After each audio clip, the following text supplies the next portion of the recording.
Second colligative property हमारे पास elevation in boiling point. सबसे पहले हम बॉइलिंग पॉइंट की डेफिनेशन के बारे में बात करते हैं। जनरली जो हमारे माइंड में बॉइलिंग पॉइंट की डेफिनेशन का मिथ है वो ये है कि हम ऐसा बोलते हैं कि जिस टेम्परेचर पर कोई भी लिक्विड वेपर्स में कन्वर्ट होना स्टार्ट कर दे हम उसे बॉइलिंग पॉइंट बोलते हैं। एक्चुअल में 10th क्लास तक यही डेफिनेशन पढ़ाई जाती है, लेकिन ये डेफिनेशन बिल्कुल रॉन्ग है। हम ऐसा नहीं बोल सकते कि जिस टेम्परेचर पर कोई भी लिक्विड वेपर्स में कन्वर्ट होना स्टार्ट कर दे वो बॉइलिंग पॉइंट होगा, नहीं। अगर हम देखें तो जैसे अगर हम रिवर्स की बात करें या सी की बात करें तो उनमें उनका पानी वेपर में कन्वर्ट होकर ऊपर चला जाता है, पानी का लेवल कम हो जाता है। तो क्या हम ऐसा बोल सकते हैं कि वो पानी बॉईल हो गया होगा, उसका टेम्परेचर 100 डिग्री सेंटीग्रेड पहुंच गया होगा? ऐसा तो नहीं हो सकता। तो जो डेफिनेशन है बॉइलिंग पॉइंट की वो डेफिनेशन ये है कि वो टेम्परेचर जिस पर किसी भी लिक्विड का वेपर प्रेशर एटमॉस्फेरिक प्रेशर के इक्वल हो जाए उसे हम बॉइलिंग पॉइंट बोलते हैं। देखो समझाता हूं इसे। जैसे अगर हम बात करें किसी भी लिक्विड के बारे में, तो कोई भी लिक्विड अगर वोलेटाइल है तो वो हमेशा वेपर निकालेगा और किसी भी टेम्परेचर पर वेपर निकालेगा, उसे अपने बॉइलिंग पॉइंट पर जाने की जरूरत नहीं है। जैसे ये पानी है, अगर इस पानी को धूप में रख दिया जाए नॉर्मल सनलाइट में तो वो भी वेपर में कन्वर्ट होके गायब हो जाएगा, उड़ जाएगा ऊपर। तो हम ऐसा नहीं बोलेंगे कि वो बॉईल होके उड़ा है। जैसे ये पानी है हमारे पास, पानी या कोई भी लिक्विड, ये कंटिन्यू किसी भी टेम्परेचर पर, टेम्परेचर चाहे अभी 10 डिग्री है, चाहे 20 डिग्री है, 30 डिग्री है, कोई भी टेम्परेचर है, वो उस पर वेपर निकालता ही है, ये वेपर निकालेगा। इनफैक्ट हम आइस की बात करें तो आइस भी वेपर निकालता है, तो हम ऐसा नहीं बोल सकते आइस बॉईल हो जाएगा, नहीं। देखो ये लिक्विड है और लिक्विड क्या कर रहा है, वेपर निकाल रहा है। लेकिन जैसे जैसे टेम्परेचर इंक्रीज करते जाएंगे वैसे वैसे ये वेपर की क्वांटिटी बढ़ती जाएगी, ठीक है। और अगर इस पर हम ढक्कन लगा दें, पैक कर दिया, तो पैक करने पर ये वेपर नीचे की तरफ प्रेशर डालने लगेगा, ठीक है। तो जैसे जैसे टेम्परेचर बढ़ता जाएगा वैसे वैसे वेपर्स बढ़ते जाएंगे, वेपर्स बढ़ेंगे तो नीचे की तरफ लगने वाला वेपर प्रेशर भी इंक्रीज होता जाएगा। और जब ये वेपर प्रेशर इंक्रीज होते होते एटमॉस्फेरिक प्रेशर जो कि 1 atm के इक्वल होता है, अगर एटमॉस्फेरिक प्रेशर के इक्वल हो जाए तो हम बोल देंगे कि इस टेम्परेचर पर ये लिक्विड बॉईल हो चुका है, ठीक है। तो जनरल सी डेफिनेशन सिर्फ बॉइलिंग पॉइंट की यही होती है, और इसी डेफिनेशन से अब हमारे आगे के कंसेप्ट आने वाले हैं, इंपॉर्टेंट कंसेप्ट जो इस चैप्टर के हमारे न्यूमेरिकल सॉल्व करवाएंगे, ठीक है। तो डेफिनेशन देखो, the temperature at which vapour pressure of liquid is equal to atmospheric pressure is called boiling point. किसी भी टेम्परेचर पर अगर वेपर प्रेशर उसका एटमॉस्फेरिक प्रेशर के इक्वल हो जाता है तो उसे हम बॉइलिंग पॉइंट बोलते हैं, ठीक है। अगर हम बात करें सी लेवल पर, तो सी लेवल पर जो एटमॉस्फेरिक प्रेशर होता है वो होता है 1 atm। तो 1 atm यहाँ पर 1 atm प्रेशर है, तो पानी का बॉइलिंग पॉइंट होता है यहाँ 100 डिग्री सेंटीग्रेड। अगर हम माउंटेन्स पर जाएं, जैसे जैसे हम एल्टीट्यूड पर जाएंगे, हाइट पर जाएंगे, तो एटमॉस्फेरिक प्रेशर कम होता जाएगा। अगर एटमॉस्फेरिक प्रेशर कम होता जाएगा तो वेपर प्रेशर को एटमॉस्फेरिक प्रेशर पर पहुंचने में टेम्परेचर भी कम लगेगा। तो हाइट पर बॉइलिंग पॉइंट भी पानी का कम होता है। ये जो 100 डिग्री सेंटीग्रेड है ये सी लेवल पर बॉइलिंग पॉइंट है, ध्यान रखना इस चीज का, ठीक है। जैसे जैसे हाइट पर जाते हैं वैसे वैसे बॉइलिंग पॉइंट भी क्या हो जाएगा, कम होता जाएगा। सेकेंड पॉइंट है boiling point is elevated. Elevated का मतलब होता है इंक्रीज होना। Boiling point is elevated by adding of solute to solvent. अगर हम सॉल्वेंट के अंदर सॉल्यूट मिक्स करते हैं तो बॉइलिंग पॉइंट धीरे धीरे बढ़ता जाता है, ठीक है। अब हम इसे एक कर्व से समझने की कोशिश करते हैं कि ये क्यों बढ़ता है और किस तरीके से बढ़ता है, ठीक है। हमने फर्स्ट प्रॉपर्टी पढ़ी थी relative lowering in vapour pressure, जिसमें अगर सॉल्वेंट के अंदर कोई भी सॉल्यूट मिक्स किया जाता है तो किसी भी सॉल्वेंट का वेपर प्रेशर कम हो जाता है, ठीक है। तो हम बात करते हैं सबसे पहले एक सॉल्वेंट की, प्योर सॉल्वेंट, इसके अंदर कुछ मिक्स नहीं है। तो ये लिक्विड स्टेट में, और लिक्विड का जो वेपर प्रेशर का कर्व होता है वो वेपर प्रेशर का कर्व कुछ इस तरीके से होता है, हम ऐसा मान सकते हैं, ठीक है। तो ये जो हमारे पास लिक्विड का वेपर प्रेशर है, हम बोलेंगे ये सॉल्वेंट का वेपर प्रेशर, सॉल्वेंट के वेपर प्रेशर का कर्व है। अभी तक इसके अंदर कुछ भी मिक्स हम लोगों ने नहीं किया है, प्योर सॉल्वेंट, ठीक है। अब हमने क्या किया, इसके अंदर सॉल्यूट मिक्स किया। अब सॉल्यूट मिक्स करेंगे तो सॉल्यूट मिक्स करने से क्या होगा, वेपर प्रेशर डाउन होएगा, फर्स्ट कॉलिगेटिव प्रॉपर्टी है। सॉल्यूट मिक्स करने से relative lowering in vapour pressure पढ़ा है हमने, तो वेपर प्रेशर डाउन हो जाएगा। डाउन होने का मतलब क्या है, ये जो लाइन है ये लाइन डाउन होके नीचे रह जाएगी, ये लाइन नीचे आ गई, ठीक है। ये लाइन किसको डिनोट कर रही है, इसके अंदर जब हमने सॉल्यूट मिक्स किया उसको डिनोट कर रही है, मतलब हम बोल सकते हैं कि सॉल्यूशन है, ठीक है, ये सॉल्यूशन। ठीक, अब देखें कर्व से टेम्परेचर और वेपर प्रेशर की बात है। मान लो ये जो वेपर प्रेशर है, ये वेपर प्रेशर 1 एटीएम को डिनोट करता है। 1 एटीएम का मतलब क्या है, इसे हम पी नोट से डिनोट कर देते हैं। 1 एटीएम का मतलब है एटमॉस्फेरिक प्रेशर, ठीक है। अब ये एटमॉस्फेरिक प्रेशर पर जिस टेम्परेचर पर भी वेपर प्रेशर होगा वही इसका बॉइलिंग पॉइंट होगा। तो इसका जो टेम्परेचर है वो ये है, यहां पर इस टेम्परेचर पर ये पहुंचा है, तो हम यहां लाइन ड्रॉ कर देते हैं। ये लाइन किसको डिनोट कर रही है, ये लाइन इसके बॉइलिंग पॉइंट को डिनोट कर रही है। इस टेम्परेचर पर वेपर प्रेशर एटमॉस्फेरिक प्रेशर मतलब 1 एटीएम के इक्वल है। सॉल्वेंट का सॉल्यूशन की बात करें तो सॉल्यूशन में वेपर प्रेशर तो डाउन हुआ, लेकिन वेपर प्रेशर तो 1 एटीएम ही होगा, तभी बॉइलिंग पॉइंट होगा। तो इस पॉइंट पर जाकर इसका वेपर प्रेशर 1 एटीएम हुआ है। तो अब इस टेम्परेचर की बात करें तो ये टेम्परेचर कहां आकर मैच हो रहा है, ये टेम्परेचर आकर मैच हो रहा है T1 पर। देखो पहले हमारे पास जो बॉइलिंग पॉइंट था वो था T0, ये रहा। अब ये बॉइलिंग पॉइंट कितना हुआ T1, तो कर्व से दिखाई दे रहा है कि ये इंक्रीज हुआ है, मतलब यहां से यहां तक जितना भी इंक्रीज हुआ है इसे हम बोल सकते हैं डेल्टा T1, ये रहा, ठीक है, डेल्टा T1 तक इंक्रीज हुआ है। तो कर्व से हमें पता चल रहा है कि बॉइलिंग पॉइंट क्यों इंक्रीज होता है, क्योंकि relative lowering in vapour pressure, अगर वेपर प्रेशर डाउन हो जाएगा तो ऊपर जाने में 1 एटीएम तक पहुंचने में और ज्यादा टेम्परेचर लगेगा, तो ये टेम्परेचर लगेगा तो ये बॉइलिंग पॉइंट इंक्रीज हो जाएगा। इसके अंदर हम एक लाइन और खींच लेते हैं एक सॉल्यूशन के लिए, मतलब हमने क्या किया, थोड़ा सा सॉल्यूट और मिक्स कर दिया, तो एक और सॉल्यूशन बनेगा और वो सॉल्यूशन हमारे पास ये होगा। मतलब हम ऐसा बोल सकते हैं कि ये सॉल्यूशन 1 है और ये सॉल्यूशन 2 है, ठीक है। ऐसा हम न्यूमेरिकल सॉल्व करने के लिए, फॉर्मूला बनाने के लिए कर रहे हैं। इसका जो बॉइलिंग पॉइंट होगा वो ये होगा, इस पॉइंट पर आकर मैच हुआ,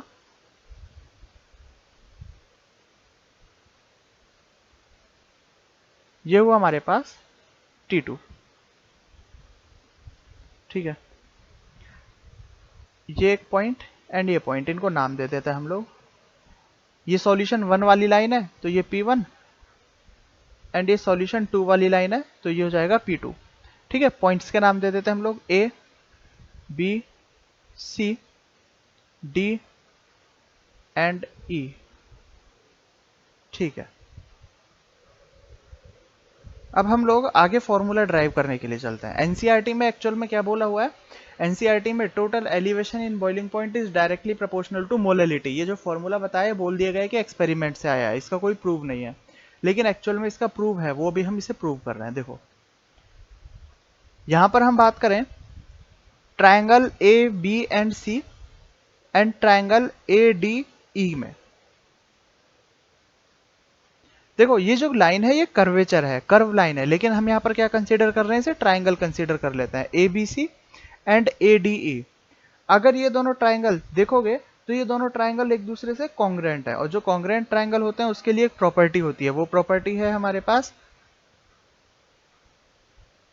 ए D by A B equal to A E by A C, ठीक है।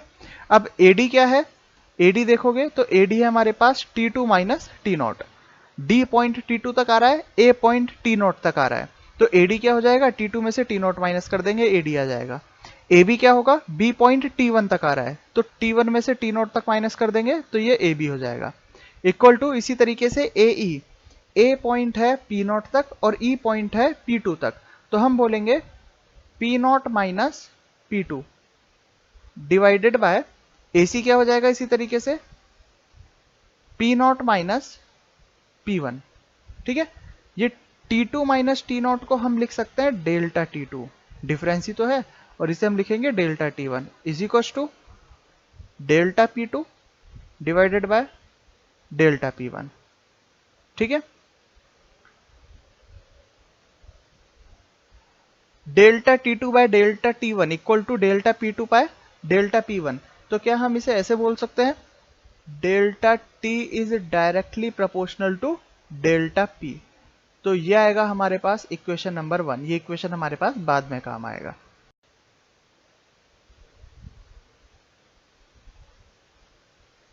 इक्वेशन 1 आ चुका है हमारे पास, delta T directly proportional to delta P. Raoult's law हम पढ़ चुके हैं, तो राउल्ट्स लॉ को अब यहां पर यूज करेंगे। फ्रॉम राउल्ट्स लॉ,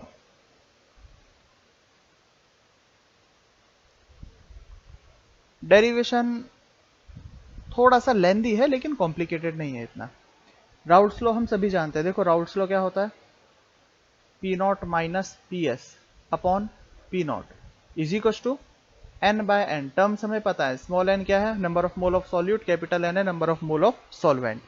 ठीक है, पी नॉट सॉल्वेंट का vapour pressure and P S solution का वेपर प्रेशर। तो जो P naught minus P S है मतलब सॉल्वेंट का वेपर प्रेशर माइनस सॉल्यूशन का वेपर प्रेशर, यही तो डेल्टा पी है। डेल्टा पी क्या है, वेपर प्रेशर में चेंज, तो इसे हम लिखेंगे delta P. Delta P is equal to क्या हो जाएगा, N by capital N multiply by multiply by P naught, cross multiply कर दिया। Delta P is equal to mole of solute divided by, अब mole of solvent, mole of solvent को हम इस form में लिखेंगे। मोल ऑफ सॉल्वेंट क्या होगा, wait of solvent divided by molecular mass of solvent. तो बी को हम सॉल्वेंट से डिनोट करते हैं राउल्ट्स लॉ में, मल्टीप्लाई बाय पी नॉट। ठीक है, अब हम देखो किसी पर्टिकुलर सॉल्वेंट के बारे में अगर हम बात कर रहे हैं, जैसे मैंने सॉल्वेंट में एक्वस सॉल्यूशन की बात कर रहा हूं, हमें क्वेश्चन में जब भी सॉल्वेंट गिवन होगा तो हमेशा उसका नाम तो गिवन होगा। नाम गिवन है मतलब उसका वेपर प्रेशर भी गिवन है प्योर स्टेट के अंदर P not, and molecular mass वो भी गिवन है। ये दोनों कांस्टेंट क्वांटिटी है। तो इन दोनों कांस्टेंट क्वांटिटीज को हम कोई दूसरा कांस्टेंट नाम दे देते हैं। जब ये दोनों है ही कांस्टेंट तो इसे मैं कांस्टेंट दे देता हूं ई बोल देते हैं हम अपनी मर्जी से, कुछ भी, मल्टीप्लाई बाय ई। ठीक है, और लिख देते हैं यहां here E equal to molar mass multiply by P naught, जो कि एक कांस्टेंट है, बस और कोई मतलब नहीं है इसका। अब देखो delta P is equal to N divided by W B multiply by constant. तो कांस्टेंट हटा के हम यहां प्रोपोर्शन का साइन लगा देते हैं।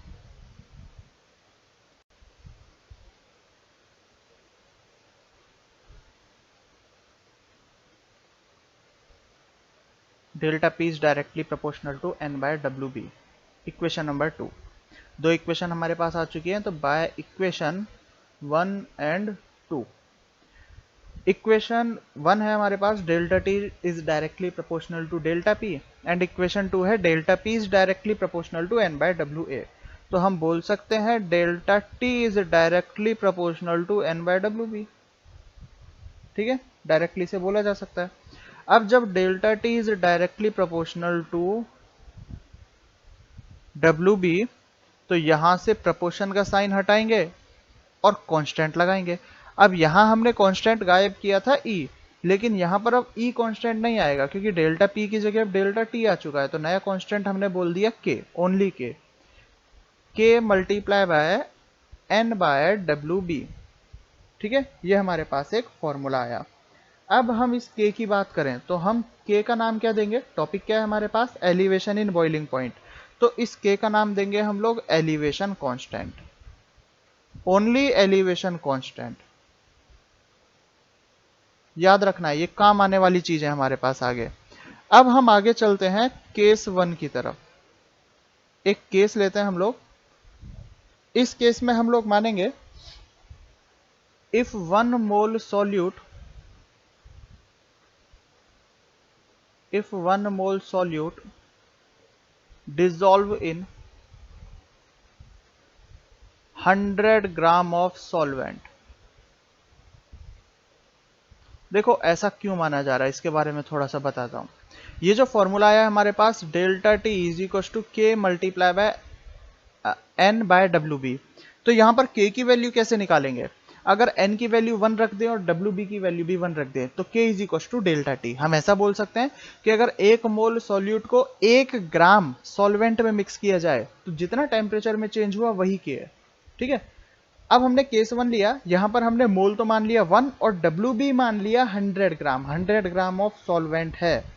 तो हम यहां पर बोलेंगे अच्छा डेल्टा टी है, बॉइलिंग पॉइंट में चेंज है, तो अब मैं यहां पे टीबी लिख देता हूं। टीबी का मतलब क्या है, चेंज इन बॉइलिंग पॉइंट, एक ही बात है, डेल्टा टी लिखो या डेल्टा टी बी लिखो, तो हम डेल्टा टी बी से डिनोट कर देते हैं। तो delta T B is equal to K, mole माना हमने 1 मल्टीप्लाई बाय 1, और डब्ल्यू बी माना हमने 100, मतलब कितना है हमारे पास, delta T B is equal to K by 100। K भी कांस्टेंट है, 100 भी कांस्टेंट है, तो इसे नया कांस्टेंट नाम दे देते हैं और इस कांस्टेंट को नाम देंगे हम लोग के डैश। इस के डैश का नाम क्या रखें, इस के डैश का नाम है मॉलिक्यूलर एलिवेशन कांस्टेंट। ये इंपॉर्टेंट टर्म है जहां से जेई और नीट में क्वेश्चन पूछे जाते हैं, बोर्ड में नहीं है, ये सिर्फ इसी में काम आती है, मॉलिक्यूलर एलिवेशन कांस्टेंट। ठीक है, इस के डैश को हम बोल सकते हैं, सॉरी के को बोल सकते हैं के डैश मल्टीप्लाई बाय 100। ठीक है, इस इक्वेशन से आगे। ठीक है, इस वैल्यू को इक्वेशन नंबर 3 ये नाम दिया, तो इस वैल्यू को इक्वेशन नंबर 3 में रख दो के की जगह। तो delta T B is equal to N multiply by W B multiply by 100 multiply by K dash, ये एक फॉर्मूला आता है हमारे पास। ठीक, चलो केस 2 की बात करें। केस 2, और जैसे ही हमारे पास केस 2 आएगा तो हम फॉर्मूला ले आएंगे यहां पर। केस 2 है हमारे पास, इफ 1 मोल सॉल्यूट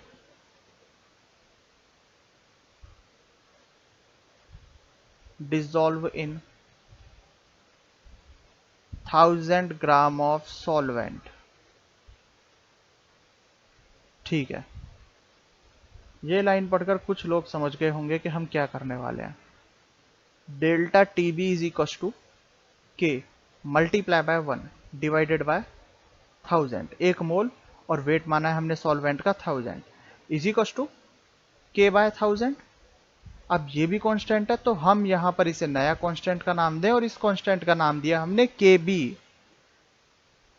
अब इस के बी को हम क्या बोल सकते हैं, एक बार केस 2 की डेफिनेशन पढ़ो, क्या है, 1 mole solute dissolve in 1000 gram of solvent. तो ये तो मोलैलिटी की बात कर रहा है, जब 1000 ग्राम सॉल्वेंट के अंदर 1 मोल सॉल्यूट का प्रेजेंट हो, इसी को तो हम 1 मोलल बोलते हैं।